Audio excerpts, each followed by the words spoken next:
So this is my St. Peter's or St. Andrew's cross pinless leg vise system here. Benchcrafted has it. They call it a crisscross vise. We've got a pin or a bolt or a rod right there. We've got one there, but if you look down on the bottom, this is actually loose. It moves side to side a little bit. So the only thing is we have it joined in the middle here. Again, so we have 1, 2, 3 points of contact, and then we just have 2 more points that are free floating.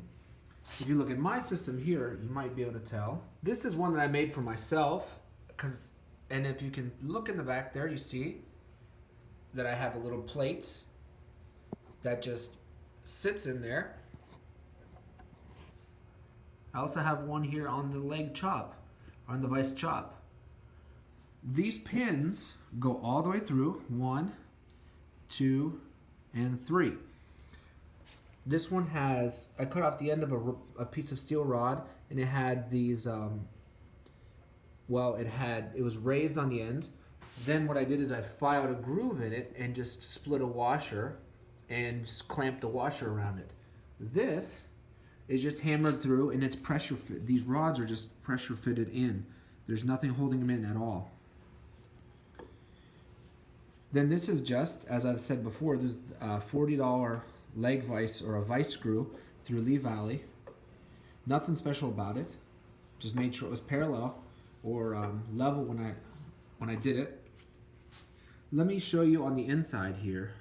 It's important to keep this system centered in the middle, and so what I did is I put spacer on either side of it, and you can sort of see the same thing there. They're actually the same size spacers. So the spacer on the back side here is the same size spacer as this one here. And then the spacer here, which is slightly smaller, is the same one as here.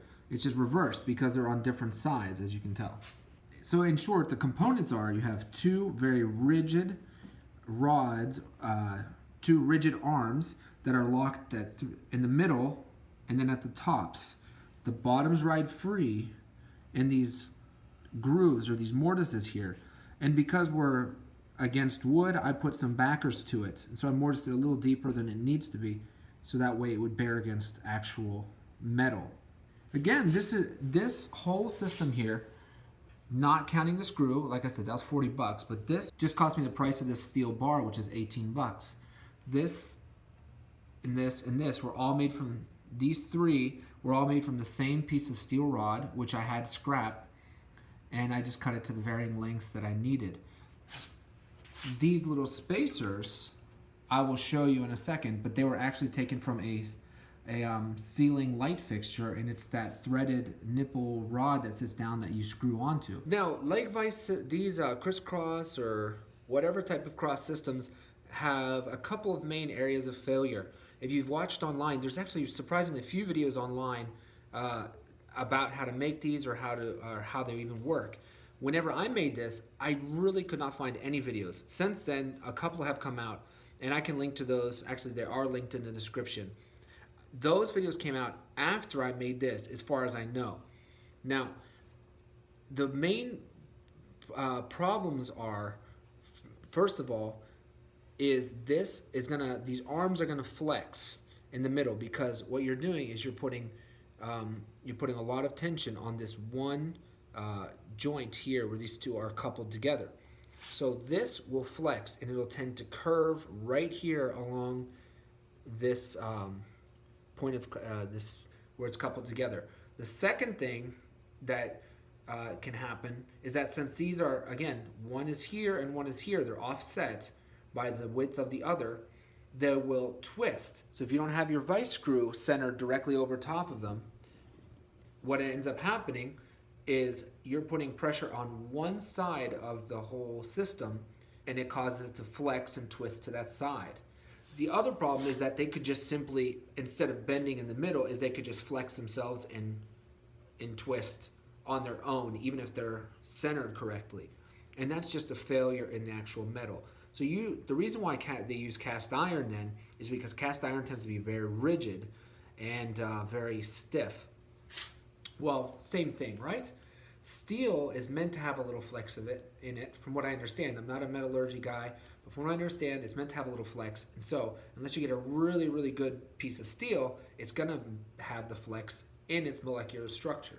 So what I did, this is 1.5 inches by a 1/2 inch thick. And this has worked fine. As far as I can tell, there's really no flex in it. As far as torquing, as far as the torque I put on it, as far as the twisting and the distorting, I haven't noticed that either. In fact, what I've noticed more than anything is that, yeah, it puts a lot of stress on the wood. And I ended up, actually, I mortised out my leg. I had to mortise out the tenon on one of my stretchers, lower stretchers there, which is a poor design on my part. But it hasn't caused any failure yet. We'll see what happens. So you've got to fight with these issues whenever you're making a pinless or a crisscross leg system. You have to have a strong enough brace system. You've got to have one that doesn't flex. You have to have one that doesn't twist or contort. And then you've got to have one that will, then you've got to install it correctly so that you're not building in any flaws. Even if you buy the right materials and have the right materials, you've got to install it correctly so it doesn't have these flaws when you build it in. So let me show you how this system actually works, the way the science is of it, and because it's kind of almost like magic. Whenever I close this, you know, it's hard to understand why this is able to exert pressure on the top and not collapse on the bottom. Well, let me show you one last thing I did. And as you can see, mine works fine. I will say it's probably not as smooth as a Benchcrafted, but it works. What I did is I built in, see how it's closed up at the top? And it's a little open at the bottom. I built that in so that way when you do the last twist, it closes up. Okay, so I'm going to give a demonstration of what exactly goes on when we have the crisscross vise system. This will represent the leg on our workbench because it's stationary, and this will represent the chop on our leg vise, so it'd be the moving part. And I have a clamp that I'm going to put up here, which will represent the vise screw. Right off the bat, the first thing you might notice is that this looks like a pair of scissors, and it works the same way. We have 2 points of contact, and then they're brought together by the movements of where these points of contact are. To keep things in parallel, you need 2 points between them. Just to sort of, I'll take these out real quick here. All right, I've got 2 blocks of wood here, pieces of scrap, all right? If I just have one, imagine that's the vise screw, look what happens. It pivots around it and it racks. So what's the solution? Well, we do a whole bunch of them. Now look what happens. Oops, sorry. Now look what happens. This is great. They don't move, they're parallel. So we have to have 2 points of contact moving at the same rate. With the twin vise screws, they both move in and out equally. And at the same time, they're linked by a chain. This, again, solves it by having an active second guide. So this point here connects these 2 points and acts as an active, constantly moving second point of reference. It seems kind of like voodoo magic maybe that this works, considering that these are all loose. And so let's do a couple experiments to see what exactly it is that makes this work. First of all, I'm going to start by just showing you the action of it. And look, to make it work properly, I have to hold it here, here, here, here. But the second I try and hold it here, look what happens. That's telling us something, that these are critical pivot points. I can hold it here and it still works. I can hold it here and it starts to work less. This is what we cannot go below. So we have to, that's why we have our vise screw all the way at the top. Watch what happens if we take out this retainer pin in the middle. Obviously, free floating, right?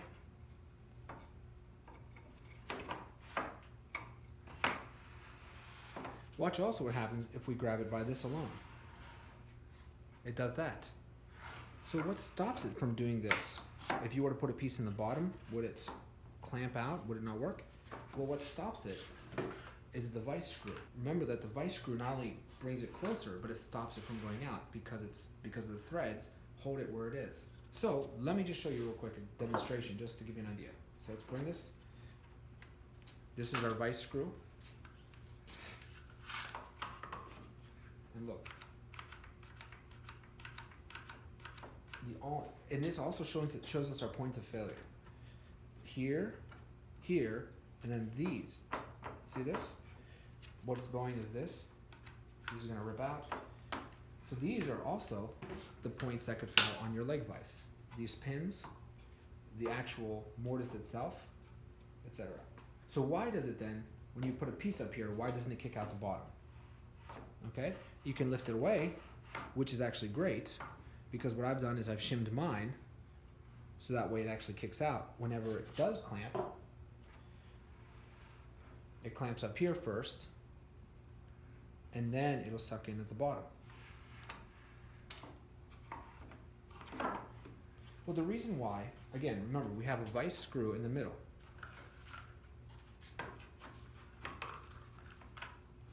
These two, like scissors, and they're acting like levers.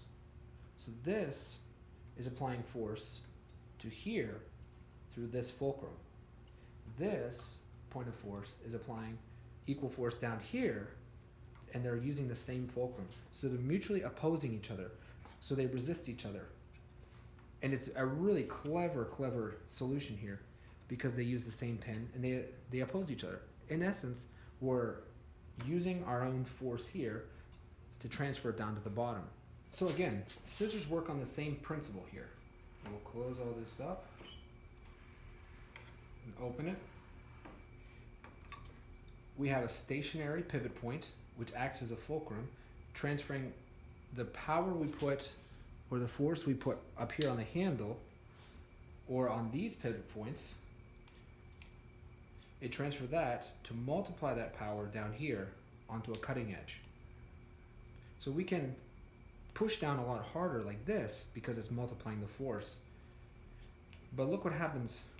The interesting thing is that with scissors, we're pushing like this. And just if you push here without moving your fingers, watch what happens. Try this. This is the same principle as this. All right, so you've got your fingers open. As long as you're resisting up here, the amount of flex is basically nothing. It's minimal, right? Why is that? Well, here, these aren't the ones doing the heavy lifting of keeping it apart. Again, it's the vice screw. So this will serve as our vice screw here. Because remember, the vice screw not only brings it together, but it stops it from coming apart. It, with the threads, it holds it in whatever place it's at, right? So that's what a screw does. It's not only to tighten, it holds it exactly where it's at. So it's working like our hands. When we tighten the vice screw, it's multiplying the force of the vice screw from these pivot points down to the levers, and it's doubling it and sending that. It's sending the force up the top to clamp and at the bottom to keep itself parallel.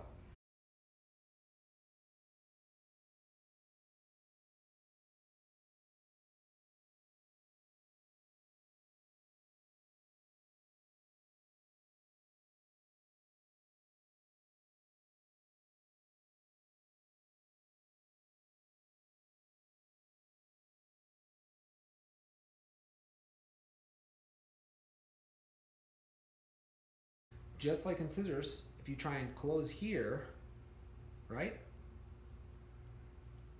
You can't. If you see, I've got a yellow dot here. I'm going to put a yellow dot more or less in the same place here.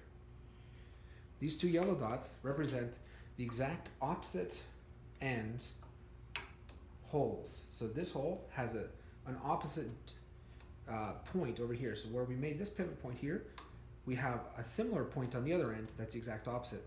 Where this pivot point is here, we have an exact opposite as well. So we have, in theory, we have 5 different points in the system. Watch these dots. They're going to stay in line with this pivot point. So if we draw a line more or less where that pivot point is vertically, right? In line with this, we connect these dots. Watch where the yellow dots go when we pull the system apart. They're going to more or less follow the exact path. They're going to stay in line with this until they ultimately, you see that, they meet up.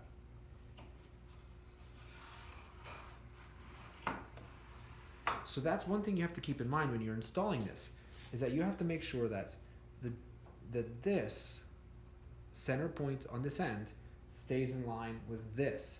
That's how you know how deep to make your mortise. So wherever you install this, you have to basically draw an imaginary line down, mark it mark the depth, and then allow this point here plus whatever extra is around it, if you round the edges or whatnot, to be able to clear that without having extra. So it has to be able to make contact while keeping this dot on that line. Okay, so summing up real quick, how does this all work? So we have the really important things are the presence of these 3 screws, these 3 pivot points. They're acting as levers in a way, and they're sharing the same fulcrum. All right, so just like the scissors, where you can't close it because of the force of the system, when we have something here to stop it from closing, I can't close it. There's nothing that can do it. And another thing is, it makes you wonder why this doesn't hold, why this whole thing just doesn't collapse. Well, it'll only do that if you take this pin out, because then what happens is gravity kicks in and these things are free to fall. You'll see if you ever assemble one of your own, you'll see what'll happen is that when you take that center pin out, they both just fall like that. It's really quite spectacular. So they support each other under their own weight. Well, they support each other, but also resist each other by this one pin. Like I said, at first it seemed like black magic to me, and then after making a model, I realized I could do it on my own. I've had this thing going now for a year. It's been perfect. I really haven't had any complaints about it at all. Again, the hardest part was doing the vise screw itself, and you know, I would say try practicing to make one of these first. You need to have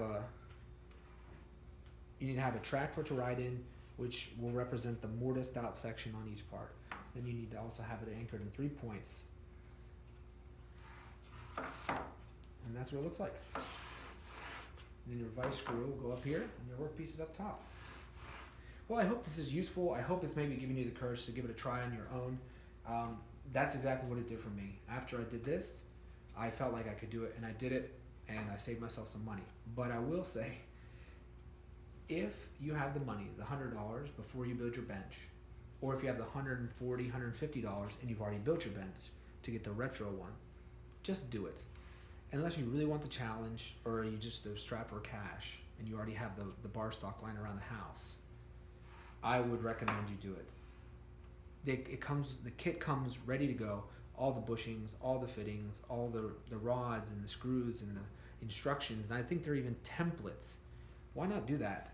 I'm not at all sponsored by Benchcrafted. I wish I were, but my bench doesn't have it. I had to go cheap on everything. But if I had the opportunity to do this again, because maybe I would build a new bench someday. If I do it again, I'll probably just buy the Benchcrafted stuff because it's so easy, and it just comes basically ready-made, and it's really cheap, to be honest with you, for what it is. And for me, it took a little bit of engineering to do, and I know mine's not as good as theirs, but it works great, as you've seen, and I don't have any complaints about it. But I don't know, if anybody, again, if you have any questions, please feel free to ask me. I would love to answer them and help you out as much as possible. And I hope this demystifies it. It's not black magic. It's really quite logical, and it's pretty cool. I mean, who thought of this? All right, thanks, and I'll see you around for the next video.